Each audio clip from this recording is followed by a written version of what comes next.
flex.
Yo tout le monde, j'espère que tout le monde va bien, nous ça.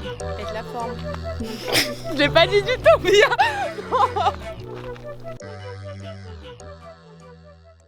Donc là aujourd'hui on est avec Babtou Ouais, Babtou. et Romain. Tu pouvais pas laver ta voiture avant de passer en vidéo. Donc là aujourd'hui on est avec Romain. Romain, tu vas te présenter, célibataire, âge, poids, taille. Oula. Non vas-y, on va arrêter de déconner, on va être un peu sérieux dans cette vidéo un peu. Parle-nous un peu, déjà on va commencer par la motorisation. Donc c'est un Golf 7 GTI, pack performance, donc c'est un 2 litres turbo, 230 chevaux, parce que sur les GTI normales c'est 220. Donc la version performance, il y a un différentiel autobloquant, il y a les signes GTI à l'avant et à l'arrière qui sont rouges, il y a les disques de l'AR en fait, les disques en 340. C'est ceux de l'air? Ouais, c'est ceux de l'AR, disques Ça je savais pas. avec écrit GTI sur les caches étriées. De toute façon tu le vois, hein, les disques qui sont énormes. Bah, de toute façon après les gens qui veulent voir la différence, ils verront ma vidéo, ils vont voir la différence détail. Hein. Donc niveau esthétique, on va dire ouais, extérieur esthétique, t'as rien changé dessus? Après c'est full stop comme on dit, intérieur, extérieur. Pour l'instant il n'y a rien de fait parce qu'elle est encore sous garantie, donc je vais pas prendre le risque d'avoir un problème dessus et puis de la ramener chez Volkswagen qui me disent ah ben non vous avez touché à ci ou à ça, j'en sais rien, je sais pas comment ils font. Donc du coup j'attends janvier, petit stage 1. Voire stage 2 direct, je sais pas, chez MTR, à Balancourt, non, je dis pas de conneries. Stage 1, voire 2, parce que je vais mettre une admission directe et une demi-ligne, je pense. Je sais pas ce qu'il faut exactement en stage 2, peut-être un échangeur, mais je sais pas, parce que s'il faut faire des découpes de pare-choc et tout, je mettrai pas d'échangeur. Si je veux la vendre un jour, que ça soit pas une galère pour la vendre, quoi. Ouais, c'est sûr. Et la ligne, tu vas la faire chez Ultimate Car aussi? Ouais. Tout le monde, hein, on va la voir. Ultimate Car, ouais, ils sont. Cédric le sorcier, comme on l'appelle. Je pense que leur réputation n'est plus à faire. Donc en fait niveau esthétique tu vas rien faire de différent, tu vas tout laisser Non, comme ça d'origine. Extérieur, non je fais rien, je pense pas. Même les gens tu vas pas les changer, mettre de la Club Sport, non? Non, je pense pas. Je pense pas mettre. Non, on va rester comme ça. Moi je pense que déjà celles-là elles sont très bien. C'est les jantes officielles de la GTI. Elles sont très bien celles-là. C'est 2014, enfin du coup 2013-2016, je dis pas de conneries. C'est du combien de pouces les jantes? 18 pouces, ouais. Disque en 340 mm. Ça freine sec. Il y a du mordant comme on dit. Donc niveau esthétique tu vas la laisser comme ça. Ouais. Donc la couleur, parce que c'est pas du noir. Gris carbone. Gris carbone. Tu peux l'avoir que sur les GTD et les GTI. Tu pourras pas prendre une Golf 7 normale avec. Sur les Golf 7 lambda, ça existe pas ça? Non, on voit beaucoup de GTD avec cette peinture là. Moi les GTD j'en vois beaucoup en blanche. Ouais aussi. Ouais. Les dernières que j'ai vues c'était des blanches. Après le noir, je kiffe, mais qu'est-ce que c'est Salissant. Tu peux regarder tous les petits pets que j'ai de. Parce que moi je l'ai acheté d'occasion et c'est une voiture qui a fait beaucoup d'autoroutes avant. Je l'ai acheté, elle avait 96 000. Je sais pas si on va voir. Donc la personne a fait 96 000 en 3 ans. Donc je pense que c'est une voiture qui a pas mal roulé, surtout fait beaucoup d'autoroutes. Donc au niveau du capot avant j'ai pas mal de petits pets. Ici tu peux voir. Enfin, je peux descendre plus. Ouais, je l'ai acheté d'occasion donc c'est pas neuf. Donc là le fameux pare-choc des GTI et des GTD. Donc ça c'est les phares Big Xenon, c'est ça, c'est comme les miens. Hein. Ouais, Big Xenon directionnel. Big Xenon directionnel avec les LED en U. Après ça c'est les anti-brouillard de la GTI, GTD. Comment on reconnaît une GTI, une GTD? Simplement Le liseré rouge. J'avais écrit GTI, mais tout simplement, ouais, le liseré rouge, quoi, tout simplement. Bah, les jantes aussi, hein. Tu pourras jamais avoir ces jantes là sur un GTD d'origine. Ouais, les jantes, mais après, ça, c'est vraiment pour les connaisseurs, tu vois. Ah oui, bah, et puis là, les badges aussi, sont écrits GTD.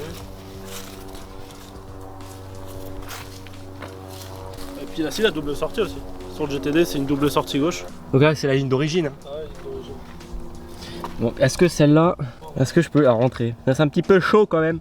Ouais, c'est parce que là, en fait, à la fin de la ligne, les sorties, elles sont arrondies. Ouais. Alors que acier brut, c'est coupé net. Donc après les feux.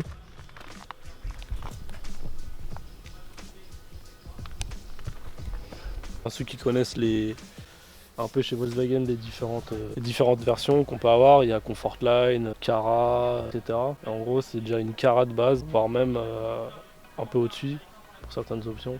Donc c'est une Golf 7 GTI Pack Performance Cara Plus. Ouais, si on peut dire ça, ouais. Bon, celle-là, elle est bien équipée au niveau des options. Enfin, déjà qu'une GTI de base, c'est super bien équipé, mais en plus, avec les options qu'il y a dessus, elle est quasiment full. Il me manque la boîte auto, mais bon, est-ce qu'on peut considérer ça comme Ah, mais ça, c'est un choix. C'est pas vraiment une option, ça est C'est plus un considéré choix, comme un je choix suis en fait. d'accord avec toi. C'est ce que tu choisis réellement. Il y en a, ils préfèrent les manus, d'autres les boîtes auto. Exactement. Après, ce que j'ai pas, c'est le détection de fatigue, je crois, et le truc qui reste dans la voie. C'est-à-dire tu peux lâcher le volant, Ouais, ça, tu vas continuer à tourner. Et j'ai pas aussi le parc assist, ce qui permet de garer la voiture tout seul en créneau. Et la plus grosse option que j'ai pas, c'est les suspensions pilotées. Donc c'est bien, mais ça coûte cher en entretien si jamais ça vient en tomber. C'est toujours pareil. Bah, après, c'est déjà sur un châssis sport, suspension sport. Voilà, c'est déjà... De toute façon, après les options à l'intérieur, on va aller jeter un coup d'œil dedans. Mais avant, on va regarder le moteur. Le moteur. De toute façon, il y a rien de changé dedans. Tout est d'origine. Capot sur vérin, ça c'est la vie. Après, de toute façon, comment on reconnaît un moteur d'une Golf 7 lambda et d'une GTI déjà, ça dépend de la motorisation. Par exemple, moi c'est un 1,4 litre, toi c'est un 2 litres. Tout simplement le TSI en rouge. Après bientôt il y aura l'admission Volkswagen Racing là, qui va venir remplacer cette boîte à air là. Donc il a changé l'admission. Ça s'enlève en fait. La durite, il faudra la faire passer au-dessus de la nouvelle admission. Donc, en fait c'est une admission qui vient prendre l'air par ici et qui va venir qui diriger en fait directement dans la boîte à air. Dans la boîte à air en fait il y a un cornet. Là tu as des trous pour que l'air passe. C'est ça. Du coup là, ceux-là t'as pas les trous, c'est bloqué. Ouais, du coup là ils vont te faire les trous aussi. C'est ça. Ouais, donc tu auras beaucoup plus d'air mélangé. Vraiment mieux. Et puis filtre à air coton, je crois, si je dis pas de conneries. Du coup en stage 1 avec une demi-ligne et l'admission je peux compter prendre. Après ça dépend combien elle développe d'origine. Elle est censée développer 230, mais des fois j'en ai vu qui développaient 240. Plus elle développera d'origine, plus elle sortira en stock 1. En stage 1 pardon. On verra, mais ça va être entre 300 et 330 chevaux je pense. Minimum 300, ça c'est sûr. C'est déjà énorme. Le turbo tu comptes pas le changer, les injecteurs non plus? Non. On va se calmer quand même. On arrive dans des gros frais. Hein. Mais c'est des... Enfin je sais pas... tu vas gagner pratiquement 100 chevaux en fait. Ah ouais, mais c'est minimum... ouais. Avec un stage 1 avec quoi, un c'est stage énorme. 1, je vais gagner... En stage 1 tu gagnes 80, tu passes de 230 à 300, donc ça fait 70. Et du coup en stage 2 avec l'admission et tout, je pense que je vais prendre 320, 330 chevaux. Moi j'en suis pas là encore, hein. On verra. Je te dirai tout ça quand ça sera fait. Ok, donc pour résumer, dans le moteur, en clair, il y aura un kit admission qui va partir de là et ça va virer. Et c'est tout en fait dans le moteur. Après, il y a la ligne qui se rajoutera et la Reproc Stage 1 qui va permettre d'arriver aux 300 chevaux. Il est archi chaud ton moteur, c'est comment? T'as bombardé pour venir ou... Bah non, ça chauffe. Hein. Bon, je pense que le moteur c'est bon. Hein, t'as rien à rajouter? Ah oui, la caméra. La caméra de front assist. Parce que il y en a beaucoup, moi ils me disent la caméra ici, ils me demandent mais c'est quoi? C'est pour flasher les voitures, c'est pour... Il y en a plein, ils me disent ça, je te jure. Non. Et je leur explique c'est quoi. Cette caméra elle a deux fonctions. Déjà dans un premier temps elle permet de freiner la voiture automatiquement en cas de collision que le conducteur il n'aurait pas détecté. Donc par exemple si la voiture devant elle pile et que toi tu l'as pas vu, la voiture elle va piler. Tu mets trop de temps à réagir, la voiture elle va le faire à ta place. Après c'est en dessous de 60 km/h je crois, au-dessus ça fonctionne plus. Ah ouais? Non, je crois que c'est en dessous de 60. Je sais pas, donc je peux pas dire l'inverse. Et ensuite la deuxième fonction c'est par rapport au régulateur de vitesse, ça permet de garder la... Par exemple je vais te prendre un exemple, là on est sur la francilienne, on est à 110, il y a une voiture qui nous double, qui se remet devant nous à 90, le véhicule, en fonction des paramètres qu'on a mis par rapport à la distance de sécurité, il va garder... il va freiner du coup, il va freiner tout seul pour garder la distance. Et tant que la voiture devant elle va pas réaccélérer, bah nous on va rester derrière elle. Si elle a 90 devant, bah nous on sera à 90 avec les distances de La sécurité. caméra permet de, en clair, Si elle réaccélère, d'adapter la conduite par rapport au véhicule de devant, c'est ça. la vitesse surtout. Ça va freiner automatiquement et ça va réaccélérer jusqu'à 110, jusqu'à ce que toi tu as demandé comme vitesse. Donc c'est plutôt bien. Après en région parisienne c'est moyen parce que du coup le véhicule des fois il comprend pas. Enfin, c'est bien foutu parce que quand on met le clignotant ça va réaccélérer tout de suite, ça va comprendre. Mais il y a quand même, voilà, quand il y a trop de circulation, il ne faut pas l'utiliser. Quand il y a trop de circulation, il vaut mieux utiliser tes mains et tes pieds. C'est ça. La technologie c'est bien beau, pour mais c'est l'autoroute, pas encore etc. finalisé encore aujourd'hui. C'est ça. Donc, on va passer à l'intérieur. Le petit toit ouvrant des familles. Ah oui, c'est une 3 portes aussi la tienne, on a oublié de dire. C'est une 3 portes. Parce qu'elle existe en 5 et 3 portes, c'est ça?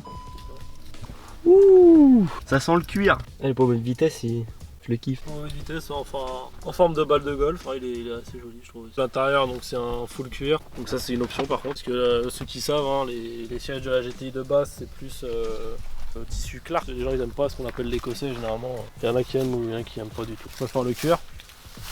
Même pour l'entretien c'est quand même relativement plus simple. On va pas se le cacher, 2 fois par an, un petit coup de Meguiar's pédalier à lui, ça c'est pareil, un spécifique au GTI, GTD je crois bien. Après, bah, voilà, le petit insigne GTI Sur le volant, sur le volant, les surpiqûres rouges qui sont un peu partout là, sur le volant, siège. les sièges, les accoudoirs sur les portes. Et puis la nuit, il y a des seuils de porte là, qui allument en rouge. Ouais, ici, là. Là on voit pas, mais... Ça s'allume en rouge. Et aussi ici, là, en dessous. En dessous, là, t'as une barre LED en rouge aussi. Après, sur la couloir central aussi, sur le pommeau de vitesse. Là, il y a les vitesses et les surpiqûres en bas aussi. Full cuir, toit ouvrant, caméra de recul. J'ai le grand GPS d'Inaudio avec disque dur intégré et tout. Donc on peut mettre des films dedans et tout. Donc le son, c'est du Dynaudio. Bon, les gens ils vont pas connaître hein. Dynaudio, parce que généralement chez BM ça va être du Harman, chez Audi du Bose je crois, ou ils ont du Harman aussi, du Bauer Stability je sais plus. Mais ouais, Dynaudio ils sont spécialisés dans le développement de son dans les studios. Alors, moi je connaissais pas avant, mais il y a un putain de son, il y a un caisson dans le coffre en fait qui est autour de la roue de secours. Alors, c'est assez discret hein. Le caisson c'est un caisson rond qui est au milieu de la roue de secours en fait. Enfin, après c'est pas une roue de secours, c'est une galette. Hein. Caméra de recul sur les Volkswagen. Ce qui en soi est bien conçu. Parce que c'est caché, c'est discret. Ça prend pas la poussière surtout, et puis t'es pas tous les 4 matins quand elle est ici, parce que généralement sur les constructeurs elle est ici, voilà, elle va être un peu discrète, hein, mais bon ça, voilà, ça finit par se salir, ça peut être abîmé. Moi je pense qu'on a fait le tour, on n'a rien oublié, tu veux pas rajouter des choses? Par ouais, ce que je vais faire dessus là d'ici janvier-février. Ah oui, qu'est-ce que tu vas faire? On va faire un résumé de tout ce que tu vas faire. Petit stage 1 avec admission directe Volkswagen Racing. Demi-ligne ou les clapets, je sais pas encore en fait, je sais pas trop ce qui se fait aujourd'hui, donc on verra. Et le kit d'admission Ouais. et le stage déjà. C'est ça. Plus de 300 bourrins sur une traction, je vais en bouffer du pneu. Ah bah ça ouais, heureusement Donc que là, t'es pas en boîte auto, ça serait pire sinon. Ouais, donc là pour l'instant c'est très bien, on a vu déjà la 230 bourrins, ça bastonne bien, mais reprogrammer je pense que là, non je pense que je m'arrêterai là après. Bon je fais pas écouter le bruit hein, parce que d'origine c'est vraiment aseptisé, hein. Sauf si tu veux mais Ouais bah tu sais quoi, y a rien du tout. fais quand même écouter le son d'origine, comme ça au moins après à la vidéo et avec le micro je sais pas ce que ça va donner, mais au moins les gens ils verront ce que ça fait une GTI d'origine avec une ligne d'origine.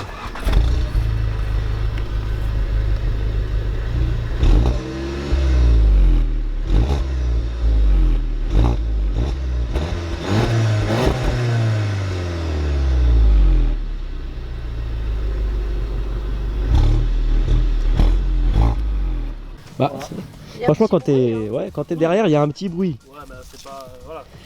Mais tu sens vraiment, t'entends plus le moteur que la ligne en lui-même. Non, c'est clair qu'ils ont déconné là-dessus. Mais ils l'ont corrigé sur la Club Sport. Hein. La Club Sport là qu'ils ont sorti, déjà les sorties sont plus grosses et elle fait plus de bruit d'origine. Non ils ont déconné. Hein. Trop de silencieux, tu le silencieux. Ouais. Là, c'est comme la... Bon c'est dommage pour une voiture comme ça. Non ils ont déconné. Je pense que sur des véhicules comme ça, regarde sur l'Audi S3, ça gueule hein. Un S3, un RS3. Pourtant le S3 c'est le même bloc. Hein. Bon il fait 300 chevaux mais c'est le même bloc et c'est pour ça que t'es obligé de faire une ligne là-dessus quoi. Parce que... Bon après Non, quand mais... tu fais de la route c'est agréable aussi quoi. Après ouais il y a des gens qui veulent des sportives et qui veulent pas que ça fasse de bruit. Après voilà, chacun fait ses choix et puis chacun ses couches. Donc on a fait le tour. C'est ça. Ok, bon bah Babtou. Romain. Romain, excusez-moi. Voilà, alias. Bon Romain, ce fut un plaisir. Aussi. Donc voilà, c'était la vidéo avec Babtou et qui est Romain. J'appelle Babtou c'est parce que à la base c'est un collègue et puis après on est devenus amis, tout ça. Enfin bref, on s'en fout. Donc c'est pour ça qu'il y a des petits délires comme ça. Donc j'espère que la vidéo vous aura plu, j'espère que le son a été bon, j'espère que l'image a été bonne aussi. Et puis tout simplement, on se dit à la prochaine pour le PVM numéro 5.